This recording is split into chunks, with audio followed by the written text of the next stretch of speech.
मालिक चंदू ने पैसे लौटा दिए और उसका ब्याज जो बनता है इसमें। विजय, तुमसे कुछ बात करनी है।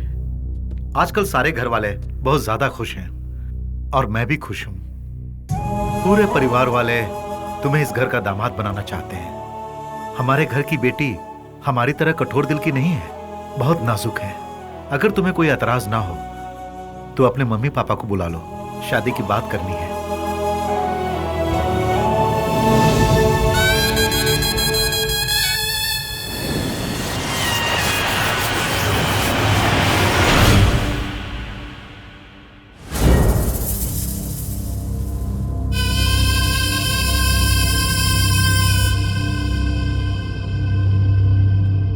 तेरा मकसद तो अब पूरा होने ही वाला है।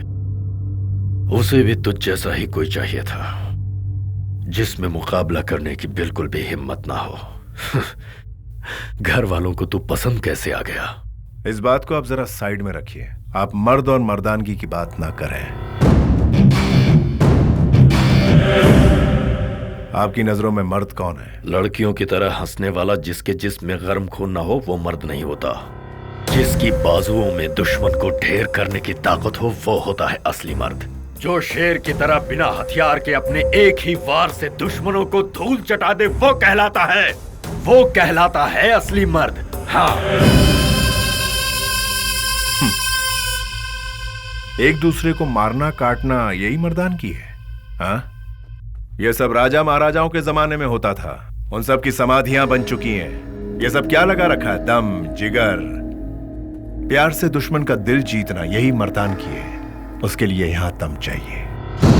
ट्राई करना चाहेगा? भाई, इसकी मर्दानगी सिर्फ इसकी बातों में है। लड़ाई की बात करो तो ये लड़कियों की तरह बहाने बनाता है।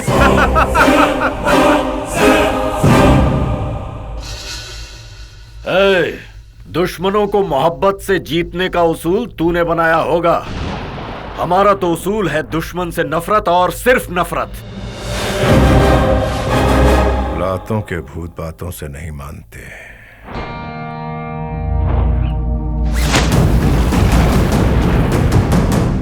इसकी बोल बच्चन वाली सारी मर्दान की हवा बनाकर हवा में उड़ा दे भाई।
तुमने जो कहा वो मैंने किया।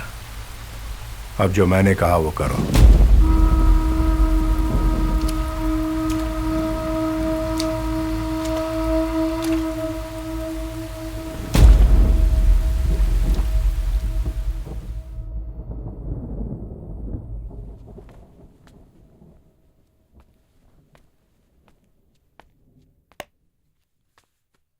तेरी पिटाई से मेरा हर एक आदमी हॉस्पिटल की खटिया पकड़ चुका है।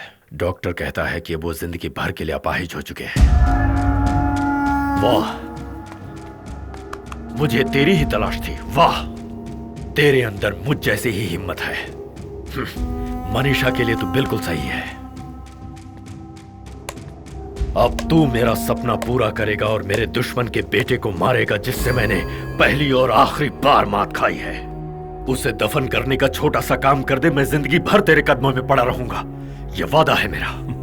तुम नहीं बदलोगे, कभी नहीं बदलोगे।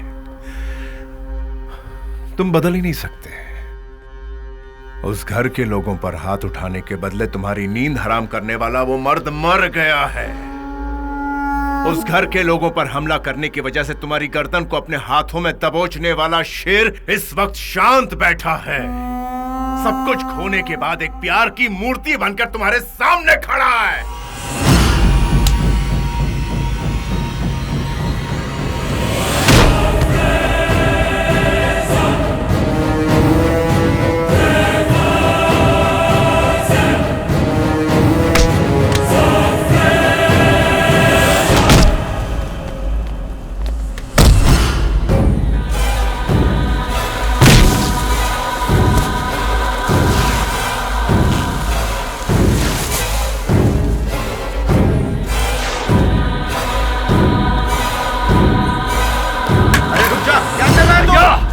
इसे तुम अपना दामाद बनाना चाहते हो ना?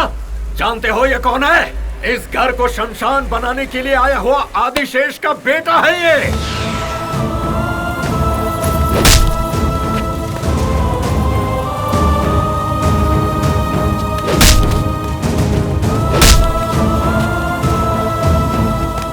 सुनो सुनो सुनो, मेरे सीने पर कान लगाकर सुनो। तेरी जान लेने के लिए मेरा ये दिल किस तरह नफरत से तड़प रहा है, सुनो। तूने मेरे घर वालों को धोखा दिया, मोहब्बत का जहर पिलाकर उनका दिल जीता है तूने। आज तेरी हड्डी पसली तोड़ कर रहूंगा मैं, छोड़ूंगा नहीं।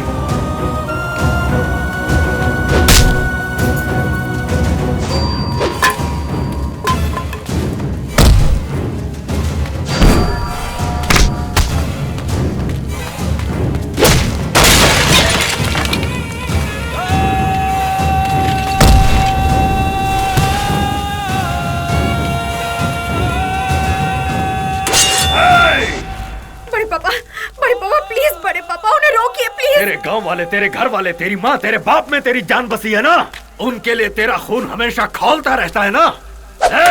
जिस तरह तेरी आंखों के सामने तेरी माँ को काटा था, उसी तरह तेरे बाप को भी मारूंगा।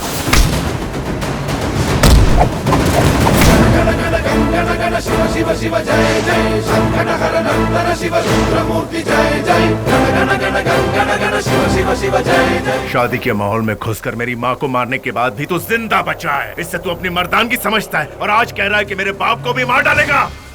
उस देवता तक पहुंचने से पहले उस मंदिर के दरवाजे पर खड़े हुए इस रखवाले को तुझे पार करना होगा। हिम्मत है तो पार करके दिखा।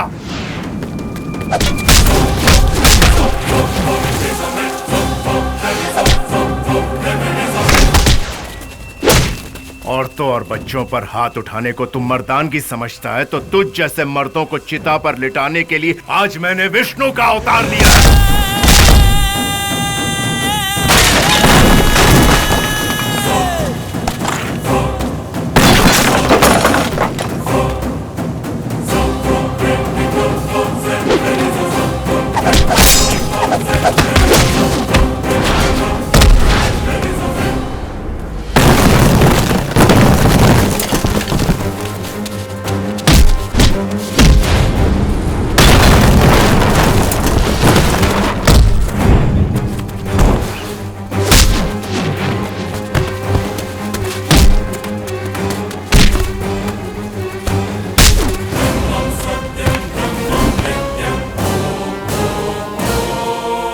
तलवार के साथ तेरे घर में घुस गया तो तेरे साथ तेरे सारे कुल का नामो निशान मिटा दूंगा। क्या हासिल होता तुझे इस सब से? क्या हासिल होता है? मारते मारते यहाँ सिर्फ हथियार रह जाएंगे, कोई नहीं बचेगा इस गांव में, कोई नहीं बचेगा, कोई किसी की चिता जलाने वाला नहीं होगा। शुक्र मना कि तुझे तेरे बाल बच्चों का, तेरे परिवार वालों का, खानदान का प्यार मिल रहा है। और क्या चाहिए तुझे? और क्या चाहिए बोल? मैं आज भी तुझ पर हाथ नहीं उठाना चाहता था। तेरा गुरूर और तेरी दुश्मनी ही तेरे लिए सब कुछ है, तो उठा इसे, उठा।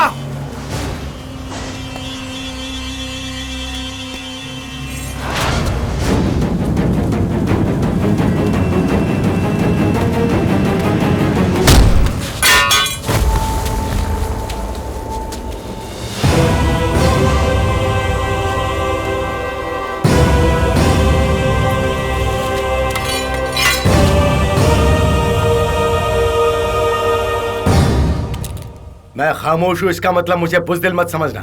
ऐसा नहीं कि मैं हाथ नहीं उठा सकता, पर मैं हाथ उठाना नहीं चाहता। अगर दुश्मनी को खत्म करना है तो किसी एक को खामोश रहकर दूसरे को अपनी गलती सुधारने का मौका देना चाहिए। तो मर्दानगी के बारे में बात कर रहा था ना, मैं तेरी ही जमीन पर तेरे ही लोगों के बीच बिल्कुल निहत्था खड़ा हूं। देखा, ये है मर्दानगी। अगर तुझे पता चलता कि ये मेरा बेटा है तो तू उसे मार डालता। ये जानते हुए भी मेरा बेटा तुम लोगों के बीच ही रहा। ये है मर्दानगी। तलवार उठाकर किसी को डराने की बजाय प्यार से किसी एक का दिल जीत कर देख, उसमें है मर्दानगी। तूने इसकी मां को मारा, फिर भी ये तुम्हारे बीच रहा। अगर ये चाहता तो तुम सबका खात्मा एक चुटकी में हो जाता। लेकिन इसने ऐसा नहीं किया। अपने अंदर के गुस्से को अपनी मां की चिता में जलाकर ये तुम्हारे अंदर प्यार जगाने आया था। ये मेरा बेटा है। मैंने उसे खुद से दूर रखा, अपने प्यार से दूर रखा, और ये बिना एक लफ्ज कहे चला गया। दोनों गांवों को मिलाने वाला, दोनों गांवों के बीच खुशियां लाने की कोशिश करने वाला, आप में बदलाव लाने वाला कोई और नहीं, मेरा बेटा है।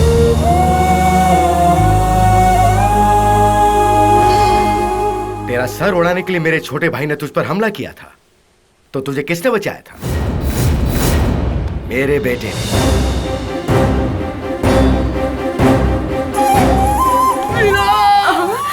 संभल के, संभल के। वो हमारा गुरु है। तलवार के साए में रहकर भी वो हमें प्यार का पाठ पढ़ाता रहा। वो बच्चा सच्चा दिल वाला है।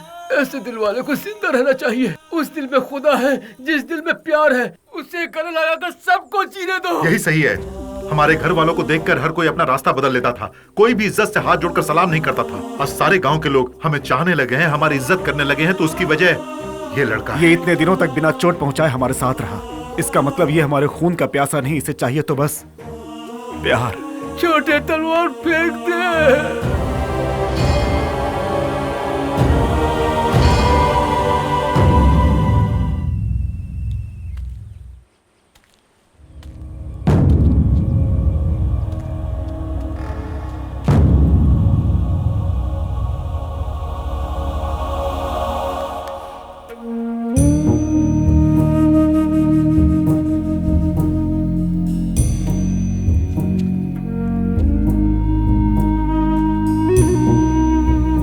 रंग से मुझे भी बहुत प्यार है वीरा, पर खून का नहीं, गुलाल का।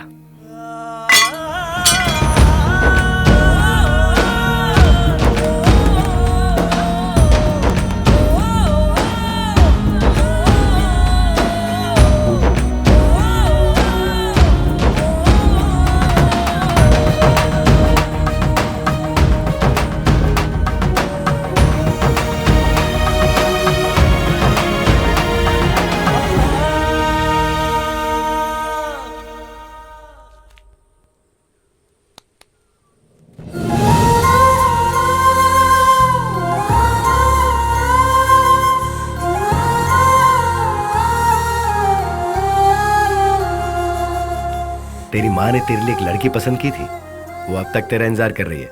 जा।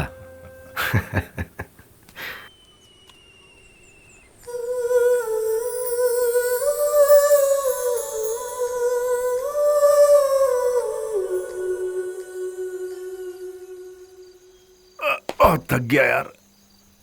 वैसे भी बहुत लेट हो गया, शादी कर लें क्या?